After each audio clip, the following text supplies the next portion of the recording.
My name is Chuck Jones. I play bass in Dopapod. I'm going to show you through what gear I use on the road.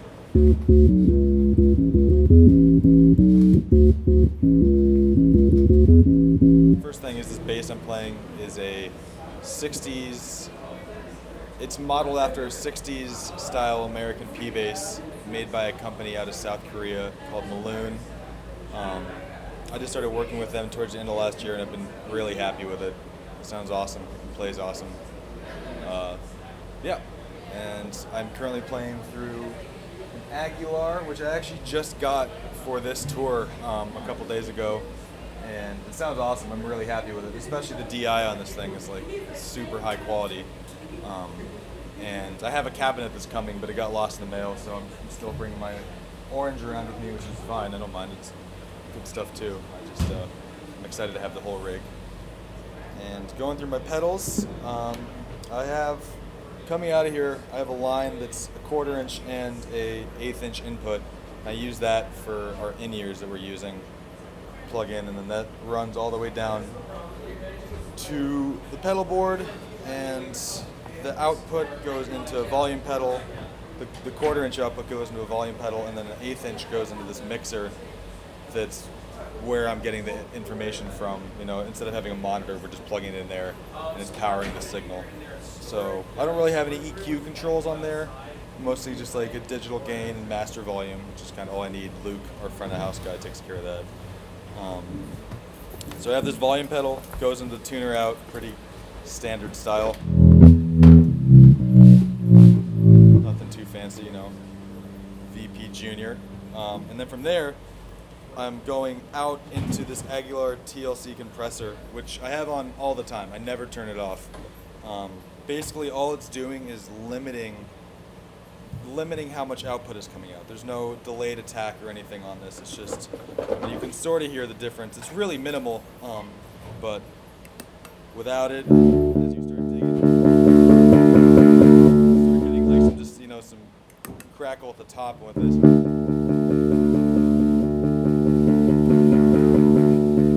It's really minimal, but it really helps later in my effects chain going into my octave pedals with tracking.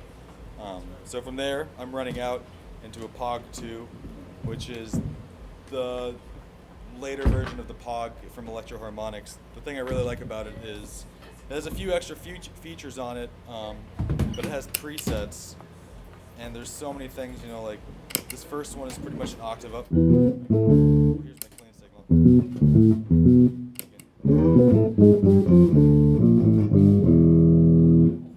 Some other ones, there's a really cool delayed filter thing, so you can kind of get like a boat effect. Sounds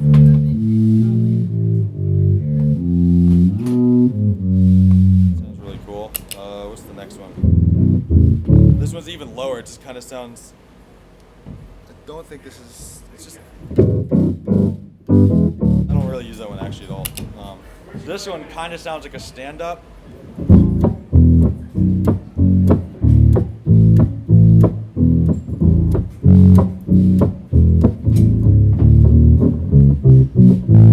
That one was really fun. Next one's super low, like if you just want to drop super fat bass bombs.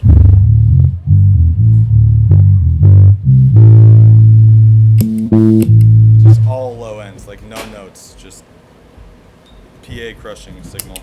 This one's really cool, it's like a theremin. And that's up an octave plus 2 octaves up, and then a delayed effect, or the delayed attack, so. And then this is another delayed thing, and then the final one's kind of like a crazy organ setting. I really like that one. That's kind of, this thing has a detune effect on it, which kind of makes it sound like there's a Leslie on it a little bit. Kind of hear some movement in the sound. But if I really want to go for that later, I have this chorus, and I can really go.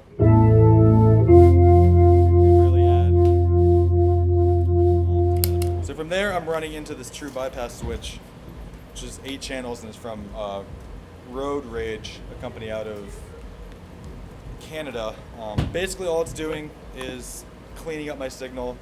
Out of here, I'm going into that, and then essentially, without turning on any of these buttons, it's just a straight signal straight to my amp. So it kind of cuts down some noise reduction and tonal issues. I haven't really noticed too much tonal difference using this or not, of keeping my signal clean, but there's definitely some buzz you can start getting if you have all your pedals on and you're running through everything. So that's made a difference. The first thing in there is this octave pedal from Aguilar, which it's basically just a little octave underneath it. It's the clean tone's the exact same, but the octave underneath it is there. So that's clean.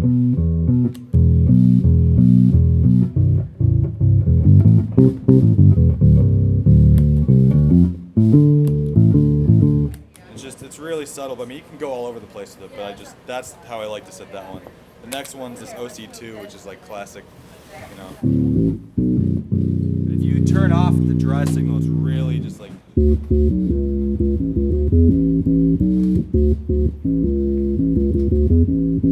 really cool sounding. Next one is this bass distortion from Zfx, which pretty much it emulates like tube overdrive and a tube amp. And it's just some nice grit on top, so clean. And with it.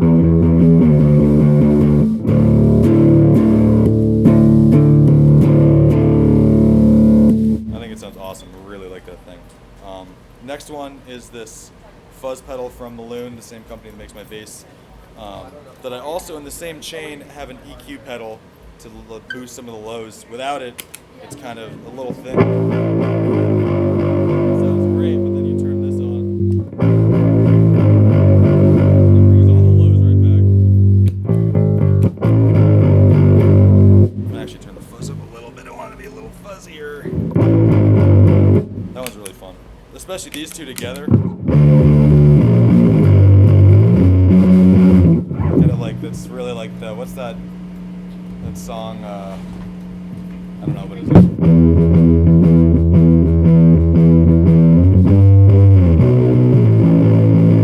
It has sort of that tone.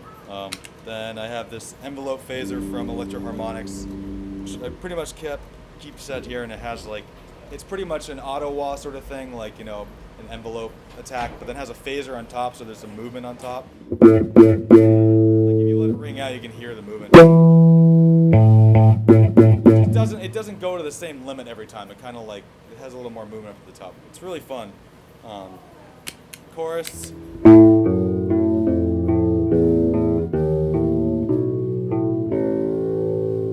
Really nice. Final thing, DD7. You know, from Boss. You really can't go wrong with Boss delays. I'm not a big fan of all their stuff, but delays, it's super functional. I know how to use it really well. You can just really just take it, you know, you can go all over the place. And it has a really cool lump. I use this loop function too, which is really nice with this chain, because if you make a loop, you know, not that that's a great loop or anything, but normally to get rid of it, you would have to use this attached thing to turn it off. But if I just turn that loop off, it kind of saves it, so if I want to bring it back later, it's still there.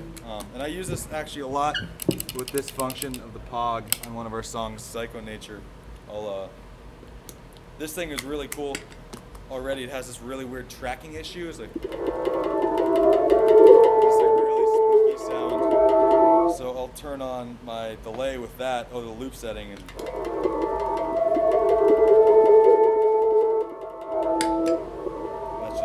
keep going, and then eventually there's this break, so I can turn that off, and then later when it comes back, I can just bring it right back and destroy it if I want. Final thing is a Tremolo from Maloon. It's really nice sounding. It can go anywhere, especially because some of the speeds on some of these don't go that fast, but this one at the top is so intense. The rate gets really up there. You can also make it a lot less intense if you turn the depth down, the speed. It kind of almost gives it a chorus effect. That was fun. But I mean, the major thing I do with this is try and combine sounds.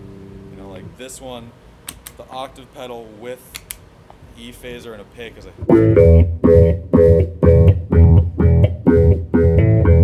usually too on this, because originally I thought that it might make it easier for the octave pedal to track, but I think when it's super bright and it's up all the way, it's picking up all the weird like harmonics and overtones and everything. So if you roll this back, it tracks a lot of it.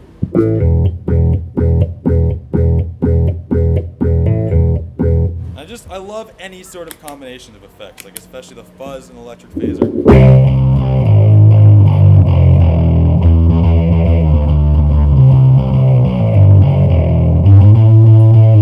if you really want to go crazy, you can add octave to that. It's just like a full band, you know, it sounds like you got everyone there. And I think that's pretty much it.